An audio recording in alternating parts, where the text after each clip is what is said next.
जल्द ही होगा तीसरा विश्व युद्ध। क्या होगा इस महायुद्ध का अंजाम? जानिए कौन सा देश होगा किसके साथ। विश्व युद्ध छिड़ा तो 3 टुकड़ों में बंट जाएगी दुनिया। तीसरे विश्व युद्ध में क्या होगा भारत का स्टैंड? अगर तीसरा विश्व युद्ध हुआ तो किन देशों की हो जाएगी सबसे ज्यादा हालत खराब? रूस यूक्रेन युद्ध को 1 साल पूरा हो चुका है। पिछले साल 24 फरवरी से दोनों देशों के बीच भीषण जंग जारी है।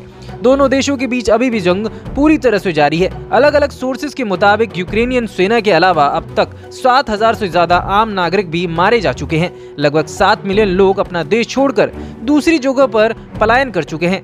देश के लगभग हर शहर में युद्ध के चलते नौकरियां कम हुई हैं और महंगाई बढ़ चुकी है।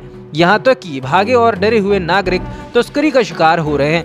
रूस के बारे में खुलकर कोई भी जानकारी नहीं आ पा रही है, लेकिन माना जा रहा है कि वहाँ भी हालत खास अच्छी नहीं है। इस जंग का असर अब पूरी दुनिया पर देखने को मिल रहा है। जल्दी अगर इस युद्ध पर विराम नहीं लगा तो हमें तीसरा विश्व युद्ध देखने को मिल सकता है, जिसमें कुछ देश रूस का साथ देंगे तो कुछ अमेरिका का साथ देंगे। साथ ही इसमें तीसरा खेमा भी होगा जिसका किसी से कोई लेना देना नहीं होगा, वो सिर्फ शांति की बात करेगा। ऐसे में अगर कहा जाए कि दुनिया 3 हिस्सों में बट जाएगी तो ये गलत नहीं होगा। तो चलिए देखते हैं कौन सा देश कौन से खेमे में जाएगा और किसका साथ देगा। जैसा कि युद्ध की शुरुआत में कयास लगाए जा रहे थे कि रूस जैसी महाशक्तिशाली के आगे यूक्रेनी सेना जल्दी घुटने टेक देगी, लेकिन ऐसा नहीं हुआ। यूक्रेन रूस के सामने तनकर खड़ा रहा। अब तक इस जंग में अमेरिका और नाटो संगठन के दोनों देशों से मिली मदद और हथियारों के दम पर यूक्रेन ने रूस को कड़ी टक्कर दे दी है। युद्ध के 1 साल बाद दुनिया 3 हिस्सों में बंटती दिख रही है। जर्मनी की फेडरल इंटेलिजेंस सर्विस के पूर्व उपाध्यक्ष रोडाल्फ एडम का कहना है कि दुनिया 3 समूहों में बंट रही है, जो एक दूसरे को पहले से ज्यादा संदेह करेंगे और कभी कभी खुलकर दुश्मनी दिखाएंगे। अब बात कर लेते हैं पहले खेमे की। यूक्रेन के खिलाफ जंग में रूस का भरोसेमंद साथी चीन है। चीन पहले ही कह चुका है कि नाटो यूक्रेन में मनमानी कर रहा है। इसके साथ ही क्यूबा भी रूस के साथ मजबूती से खड़ा है।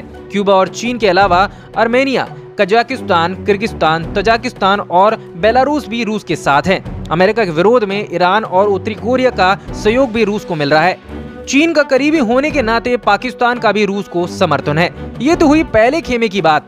अब बात कर लेते हैं दूसरे खेमे की। यूक्रेन के खेमे की बात करें तो इसे अमेरिका का समर्थन हासिल है। नाटो में शामिल Belgium, Canada, Denmark, France, Iceland, Italy, Luxembourg, Netherlands, Norway, पुर्तगाल और ब्रिटेन जैसी यूरोपीय देश में भी यूक्रेन में समर्थन है। जापान, दक्षिणी कोरिया, ऑस्ट्रेलिया और कनाडा भी यूक्रेन का समर्थन कर रहे हैं। पहले और दूसरे खेमे के बाद अब बात आती है तीसरे खेमे की। तो चलिए देखते हैं आखिर कौन कौन देश इस खेमे में शामिल हैं। इसमें विकासशील देश शामिल होंगे। इसमें भारत समेत दक्षिण एशिया, अरबी देश, लैटिन अमेरिकी देश भी शामिल होंगे। भारत की बात करें तो इसने फिलहाल मौन धारण कर रखा है। उम्मीद है कि आगे भी भारत का यही रवैया देखने को मिलेगा। ऐसा इसलिए क्योंकि भारत के संबंध अमेरिका और रूस दोनों से बेहतर हैं। ऐसे में भारत किसी एक गुट को समर्थन करके दूसरे गुट को नाराज करने का जोखिम नहीं उठाना चाहेगा। यह वह देश होगा जो शांति की वार्ता करेगा और युद्ध को रोकना चाहेगा। दोस्तों, आपको क्या लगता है? क्या तीसरा विश्व युद्ध होगा या फिर से विश्व युद्ध पर विराम लग जाएगा? हमें कमेंट सेक्शन में अपने विचार जरूर बताएं। Media reports, global India TV.